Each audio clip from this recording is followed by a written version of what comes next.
নাও বাপ নাও, কত মজা করে আইস বেগুনের তরকারি এনে দিস, খেয়ে দেখো দিনে। মা কত সুন্দর হয়েছে, এরকম বেগুনের তরকারি তো এর আগে খাইনি। এই যে দেখেন। আমার ছেলে কাল বাজার থেকে বেগুন কিনে এসে, তো আমার ছেলে বেগুন আমরা পছন্দ করে না, ভাজিটা পছন্দ করে। তাই বেগুন আমি এমন করে হাত ঘষে রাইনবো, আমার ছেলেও পছন্দ করবে। আপনারাও দেখতে থাকেন, আপনাদেরও চাইতে পুষে খাইতে মন বলবে। প্রথমে বেগুনটা কুইটে নেবো।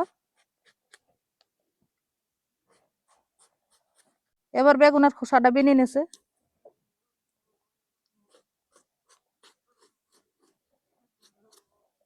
বেগুনটা বিনে নেওয়া হয়ে গেছে, এবার কুইটে নেছে। বেগুনটা ছটা ফালি করে নিয়েছি, বেগুনটা এবার পানিতে ভেজে দিলাম যাতে কালো না হয়। বেগুন দুইটি কুইটে নেওয়া হয়ে গেছে, এবার বেগুনের গা গুনা একটু একটু করে কেটে দিছে। বেগুনের গা গুনা কেটে ধুই নেওয়া হয়ে গেছে। এবার মশলাপাতি মাখি নেবো। দিয়ে দিলাম আদা রসুন বাটা, হলুদের গুঁড়ো, ঝালের গুঁড়ো, জিরির গুঁড়ো, নুন। এবার একটু আন্দা তেল দিয়ে দিলাম। এবার ভালো করে মাখি নেবো। মাখি নেওয়া হয়ে গেছে, এবার কিছুক্ষণ থুই দেবো। তো এই মশলাপাতির স্বাদটা বেগুনের ভেতরে যাবে। এবার কটা টমেটো কুইটে নিয়েছি।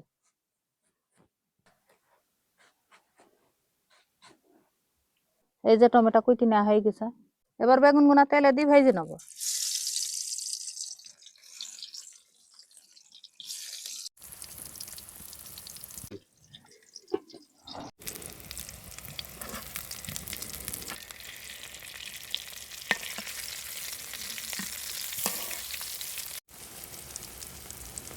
বেগুন গুনা ভেজে নেওয়া হয়ে গেছে, আবার তুলে নিয়েছে।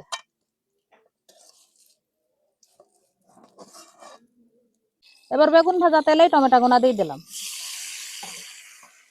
এবার দিয়ে দিলাম পেঁয়াজ বাটা, দিয়ে দিলাম একটু শুকনো ঝালের গুঁড়ো।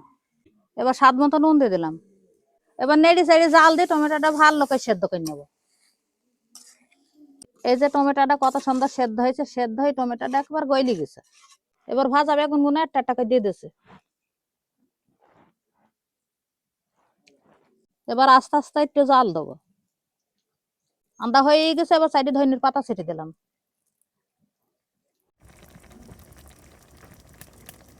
তরকারি রান্না হয়ে গেছে, এবার নামি নেবো। নাও বাপ নাও, কত মজা করে আইস বেগুনের তরকারি এনে দিস, খেয়ে দেখো দিনে। মা খুব মজা হয়েছে। দাও দিনই, দাও আমাকে দিয়ে দাও দিনই। নাও। সেহরির সময় শেষ হয়ে যাবে, আমি নিজ হাতেই খেয়ে নি, এত মজার হয়েছে। বুঝছো মা? তো আপনাদেরকেও একটু দেখাই বেগুনটা কত সুন্দর সিদ্ধ হয়েছে।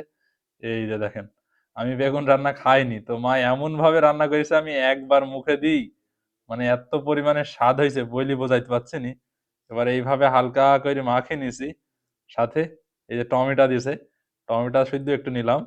এই যে একসাথে এইভাবে মাখিয়ে নি, এইবার মুখে দেবো। বিসমিল্লাহ।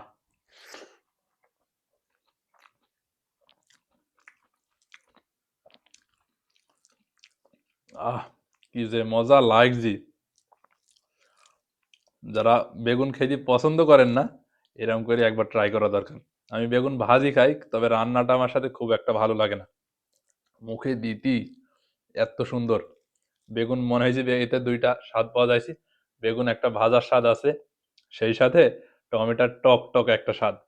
ওহ, কি দারুণ হয়েছে! আজকে তো সেহেরিতে এই তরকারি দিয়ে ভাত খাবো।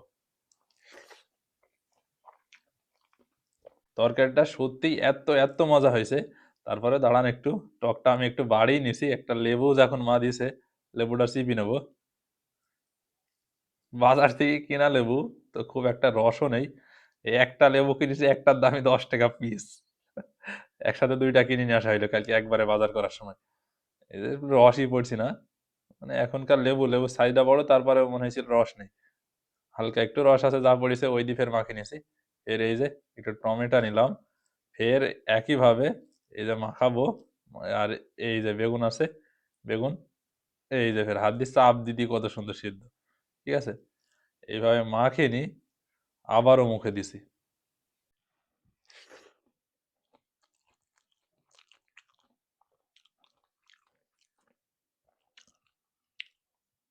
শুধুই অসাধারণ, এছাড়া আর কোনো কথাই হবে না। আর লেবুর রসটা দিয়ে যেন আরোই সুন্দর লাগছে, মানে টকটা একটু বেড়েই গেছে। আর টকের পরিমাণ যদি বেশি হয় সেহরিতে খাওয়ার সময়, ঠিক আছে, টক এরকম টক টক একটা তরকারি নিমিষেই ভাত একদম কয়েক প্লেট ইজি ভাবে খেয়ে নেওয়া যায়। তো যারা এভাবে রান্না করেছেন অবশ্যই কমেন্টে জানাবেন যে রান্না করেন কিনা এই পদ্ধতিতে, আর না করে থাকলে অবশ্যই একবার ট্রাই করবেন। আশা করি এই তরকারির একদম ফ্যান হয়ে যাবেন। সে এইরকম টমেটো আর বেগুন পাইলে বেগুনের যে অন্য তরকারি হয় সেটা যেন ভুলেই যাবেন।